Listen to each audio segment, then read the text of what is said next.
ভুলে অথবা ইচ্ছায় স্ত্রীর দুধ পান করে ফেললে কি স্ত্রী তালাক হয়ে যাবে? প্রবাসীর জন্য কোথায় কোরবানি করা উত্তম, নিজ দেশে নাকি যেখানে অবস্থান করছেন সেখানে? কোন দেশে সরাসরি পশু জবাই করা নিষিদ্ধ, প্রথমে গুলি করে ফেলে দিতে হয়, তারপর কোরবানি করতে হয়। এভাবে কোরবানি করলে কোরবানি হবে কিনা? কোরবানির পশু জবাই করার নিয়ম কি? কেবলা ছাড়া অন্য কোনো দিকে পশু শুইয়ে জবাই করলে কোরবানি হবে কিনা? কোন পশু দিয়ে কোরবানি করা যাবে না? গরু বিক্রেতা বা এজেন্টের কাছে 1/2 টাকা জমা দিলে অন্য শরীক কারা সেটা জানা না থাকলে কোরবানি হবে কিনা?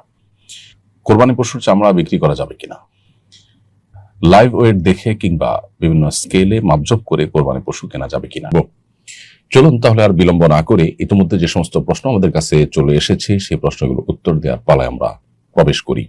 প্রবাসীর জন্য কোথায় কোরবানি করা উত্তম, নিজ দেশে নাকি যেখানে অবস্থান করছেন সেখানে? উত্তর হলো, প্রবাসী ব্যক্তি প্রবাসে কোরবানি করতে পারেন, আবার নিজ দেশে কোরবানি করতে পারেন।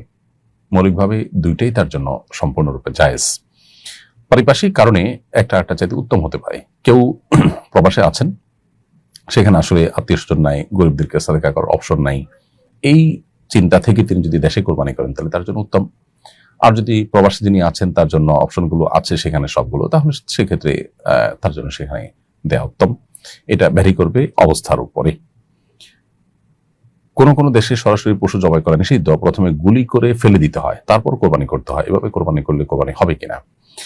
এভাবে কোরবানি করলে কোরবানি হবে না, তবে পশু জবে হবে এবং গোশত খাওয়া হালাল হবে যদি প্রাণ বের হওয়ার আগে পশু জবে করা হয়। কোথাও গুলি করে পশুকে ফেলে দেওয়া হয়, তাতে পশু দেখা যায় যে তার এক পাও হয়তো চলার উপযোগিতা হারিয়ে ফেলে। কোনো পশু যদি এত অসুস্থ হয়ে পড়ে বা ইনজুর হয়ে পড়ে যে তার পা ভাঙা, বাধা বা তার রাখার জায়গা থেকে, গোয়াল থেকে জবাই করার জায়গা পর্যন্ত হেঁটে যাওয়ার মতো শক্তি যদি না থাকে, এরকম অসুস্থ বা দুর্বল বা ত্রুটিপূর্ণ পশু দিয়ে কোরবানি করা জায়েজ নয়। এখন গুলি করে পায়ে বা কোথাও গুলি করে যখন ফেলে দিয়েছেন, এই পশুটা কিন্তু আর চলাচলের উপযোগিতা থাকলো না, দুর্বল হয়ে গেল। এরপর আপনি এটা দিয়ে কি করলেন?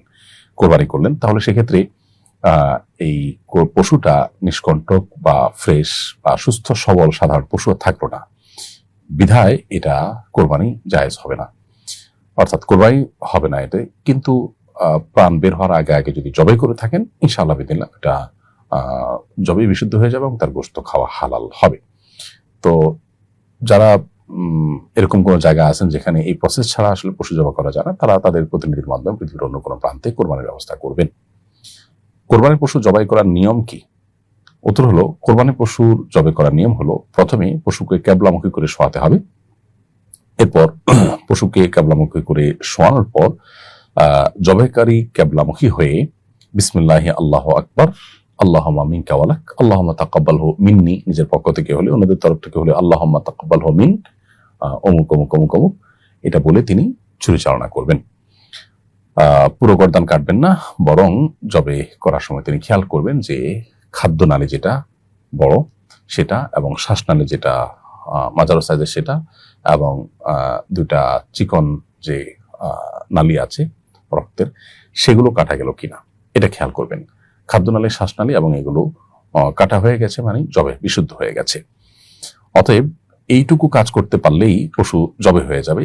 এর বাইরে পশু জবের জন্য বিশেষ কোনো দোয়া এটা পড়তেই হবে, না হলে পশু জবে হবে না বা কোরবানি হবে না, এমন কোনো কথা কিন্তু নেই। সে বিষয়টি আমাদের মাথায় রাখতে হবে এবং নিজের পশু নিজে জবাই করা কিন্তু উত্তম। কেবলা ছাড়া অন্য কোনো দিকে পশু শুইয়ে জবাই করলে কোরবানি হবে কিনা? উত্তর হলো, জবাই করার সময় পশুকে কেবলামুখী করে নেওয়া মুস্তাহাব। তবে জবাইকারী ব্যক্তি কিংবা পশু উভয়ে কেবলামুখী হওয়া মুস্তাহাব হলেও অন্য কোনো দিকে ফিরেও যদি জবাই করা হয় তাতে বিশুদ্ধ হয়ে যাবে এবং কোরবানি হয়ে যাবে। কারণ মুস্তাহাব মেনটেন করা তার ফরজ ওয়াজিব না, তার কারণে কোরবানি হবে না এমন কোনো সমস্যা হবে না। অনেক সময় কোরবানির পশুকে ফেলার পর কেবলার দিকে পুরোপুরি থাকে না, পশু অতিরিক্ত নড়াচড়ার কারণে একটু এদিক সেদিক হয়ে যেতে পারে, অন্যদিক ফিরে যেতে পারে, তাতে কোরবানি হয়ে যাবে এবং জবে বিশুদ্ধ হবে, কোনো অসুবিধা নেই। কোন পশু দিয়ে কোরবানি করা যাবে না? উত্তর হলো, কোরবানি যে সমস্ত নির্ধারিত পশু দিয়ে করার কথা শরিয়াতে বর্ণিত হয়েছে, কোরআন সুন্নাহর আলোকে প্রমাণিত হয়েছে, সেগুলো ছাড়া অন্য পশু দিয়ে কোরবানি করলে কোরবানি বিশুদ্ধ হবে না। যেমন গরু, মহিষ, উট, ছাগল, দুম্বা, ভেড়া, এগুলো ছাড়া বন্য হরিণ বা সাধারণ হরিণ কিংবা হাঁস মোরগ কিংবা অন্য কোনো যে পশু আছে যেগুলো গোশত খাওয়া হয়তো হালাল, সেগুলো দিয়ে কোরবানি করলে কোরবানি বিশুদ্ধ হবে না। ঠিক একইভাবে যে সমস্ত পশু দ্বারা কোরবানি করা জায়েজ, সেগুলোর মধ্যে যদি বড় ধরনের ত্রুটি দেখা দেয়, যেমন একটা বড় ধরনের অঙ্গহানি হয়ে গেছে, এত বেশি দুর্বল হয়ে গেছে যে হাঁটাচলা করতে পারে না, তাহলে সেক্ষেত্রে সেগুলো দিয়ে কোরবানি করলেও কোরবানি হবে না।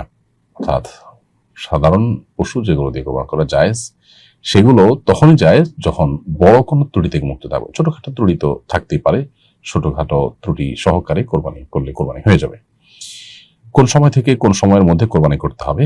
উত্তর হলো, জিলহজের 10 তারিখ ঈদের দিন, ঈদের নামাজের পর থেকে কোরবানির ওয়াক্ত শুরু হবে। মহল্লার কোনো জায়গাতে, এলাকার কোনো জায়গাতে ঈদের নামাজ হয়ে গেলে যে কোনো আপনার পশুর কোরবানি সেখানে হতে পারে। যে মহল্লাতে কোরবানি হচ্ছে ওই মহল্লার মসজিদেই নামাজ হতে হবে বা ঈদগাহে নামাজ হতে হবে জরুরি না। আশপাশে কোথাও নামাজ হয়েছে, সেখানে নামাজ আদায়ের পর এসে কেউ যদি কোরবানি করে, কোরবানি হয়ে যাবে। তাহলে কোরবানির সময় শুরু হয় হলো 10 তারিখ ঈদের দিন, ঈদের নামাজের পর থেকে নিয়ে 12ই জিলহজ অর্থাৎ ঈদের দিন, ঈদের পরের দিন এবং তারপরের দিন সূর্য ডুবার আগ পর্যন্ত। এই সময়ের মধ্যে কোরবানি করলে কোরবানি হয়ে যাবে। গরু বিক্রেতা বা এজেন্টের কাছে 1/2 টাকা জমা দিলে অন্য শরীক কারা সেটা জানা না থাকলে কোরবানি হবে কিনা? উত্তর হলো, গরু বিক্রেতা যদি কোরবানির ব্যবস্থা করে যে কয়েকজনের কাছ থেকে ভাগে শরীকে কোরবানি দেওয়ার জন্য টাকা নিল, তিনি যথাযথ নিয়মে শরিয়ার সমস্ত মাসাইলগুলো মেনটেন করে কোরবানি করে গোশত যার যার বাসায় পৌঁছে দেওয়ার ব্যবস্থা করলেন। বাণিজ্যিকভাবে কমার্শিয়ালি কেউ এটা করতে চাইলে করতে পারেন, অথবা কোনো প্রতিষ্ঠান, সেবামূলক প্রতিষ্ঠান, তাদের কাছে আপনি কোরবানির টাকা হস্তান্তর করলেন, তারা আপনার তরফ থেকে কোরবানি করে গোশত গরিব দুঃখীদেরকে দান করে দিল। তো উভয় অবস্থাতে আপনার যদি গরুতে 1 শরিক 2 শরিক আপনি নেন, সেখানে অন্য শরিক কারা আছে তাদের সাথে যদি পরিচয় নাও থাকে, কোরবানির কোনো অসুবিধা নেই। এর সাথে কোরবানির শুদ্ধ অশুদ্ধ হওয়া নির্ভরশীল নয়। এমনকি তাদের কারোর যদি আলাদা না করে কোরবানির উদ্দেশ্যের মধ্যে ভেজালও থাকে একটু, তাতে বাকিদের কোরবানি যে নষ্ট হয়ে যাবে তা কিন্তু নয়, কারণ কারোর পাপের বোঝা অন্য কারোর উপরে বর্তায় না।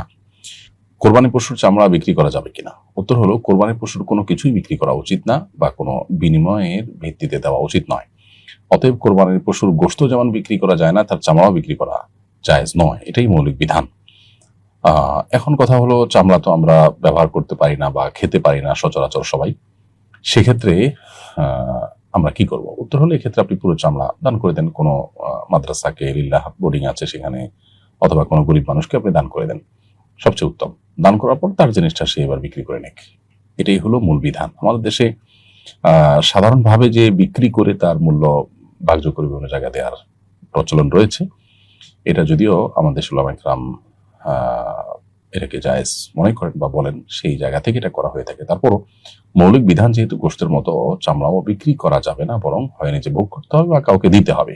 চামড়ার ক্ষেত্রে একই বিধান কিন্তু সাধারণ অবস্থাতে প্রযোজ্য বিধায় পুরো চামড়াটাই দান করে দেওয়া উচিত। যদি কোনো কেউ বিক্রি করে ফেলেন, তাতে কোরবানি হবে না তা নয়, তবে বিক্রি করে ফেললে সেই টাকাটা সাদাকা করে দিতে হবে, গরিব দুঃখীদেরকে দান করে দিতে হবে। লাইভ ওয়েট দেখে কিংবা বিভিন্ন স্কেলে মাপজোপ করে কোরবানি পশু কেনা যাবে কিনা? কোরবানি পশুর লাইভ ওজন দেখে কিংবা স্কেল দিয়ে, ফিতা দিয়ে মেপে তার গোশত কি পরিমাণ হতে পারে, এরকম বিভিন্ন হিসেব নিকেশ করে যদি কোরবানি পশু কেনা হয়, তো মৌলিকভাবে সেটা জায়েজ আছে। কারণ হলো, এটি মূলত করা হয় হলো যথার্থতা এবং তার মূল্যের ন্যায্যতা নিশ্চিত করবার জন্য। অতএব এই উদ্দেশ্যে যদি এরকম লাইভ ওজন দেখে কেনা হয়, সেটা না জায়েজ নয়। কিন্তু যদি উদ্দেশ্য হয় যে আমার গোশতটাই মুখ্য, এই পরিমাণ গোশত লাগবে, সেটা আমার হবে কিনা, আমি এটা দিয়ে হয়তো বিশেষ কোনো কাজ করব, বিয়ে শাদীতে ওলিমা খাওয়াবো, এত মানুষ খাওয়াবো, গোশতটাই মুখ্য যদি হয়ে যায়, তাহলে আসলে কোরবানি সে প্রাণ আর থাকবে না। কিন্তু লাইভ ওজন দেখে বা আপনার বিভিন্নভাবে কি পরিমাণ গোশত হতে পারে এটা অনুমান করে তার ন্যায্যতা নিশ্চিত করে কেনা যাবে। আরমান হুসাইন, আপনি ইউটিউব চ্যানেল থেকে প্রশ্ন করেছেন, ভুলে অথবা ইচ্ছায় স্ত্রীর দুধ পান করে ফেললে কি স্ত্রী তালাক হয়ে যাবে? দেখুন, ভুলে বা ইচ্ছাকৃতভাবে যদি কোনো স্বামী তার স্ত্রীর দুধ পান করে ফেলে, তাহলে তার কারণে তাদের বৈবাহিক সম্পর্ক নষ্ট হবে না। এটি বিশুদ্ধতর মত এবং এটি জমহুর উলামা ইকরামের মত। কেউ কেউ এর ব্যতিক্রম বলেছেন, কিন্তু সেটি আসলে গ্রহণযোগ্য নয়। অতএব স্বামী যদি স্ত্রীর স্তনে মুখ দিয়ে দুধ পান করে ফেলেন ভুলে, তাহলে তার কারণে সম্পর্ক, তাদের স্বামী স্ত্রীর সম্পর্ক নষ্ট হবে না। নবী করিম সাল্লাল্লাহু আলাইহি ওয়াসাল্লাম বলেছেন, ফাইন্নামার রাদাআতু মিনাল মাজাআহ। অন্য হাদিসে আসছে লা রাদাআ ইল্লা লা রাদাআ ইল্লা ফি সানাতাইন আও কামা ক্বালা আলাইহিস সালাতু ওয়াস সালাম। 2 বছরের বাইরে গেলে যদি দুধ পান করানো হয়, সে দুধ পান করানোর ভিত্তিতে হারাম হওয়ার সম্পর্ক সাব্যস্ত হবে না। এবং এ বিষয়ে দুরুল মুখতারের মধ্যেও স্পষ্ট ফতোয়া রয়েছে। এবং প্রয়োজন ছাড়া আপনার একজন মানুষ অহেতুক কর্মকাণ্ড থেকে যথাসম্ভব, বিশেষ করে যেখানে নানা রকমের রিস্ক আছে, নানা রকমের আপনার সুবিধা অসুবিধার দিক সেখানে চলে আসতে পারে, এ ধরনের বিষয়ে মানুষ যথেষ্ট সাবধান এবং সচেতন হতে হবে। স্ত্রীর দুধ যদি অনিচ্ছাকৃতভাবে কারোর মুখে চলে যায় এবং সে পান করে ফেলে, তাহলে সেটা মানে ইচ্ছাকৃত যদি কেউ করে তাহলে সেটা নাজায়েজ হবে, গুনাহের কথা হবে। যদিও কোনো জায়েজ বলেছেন, কিন্তু নাজায়েজ এবং গুনাহ হবে।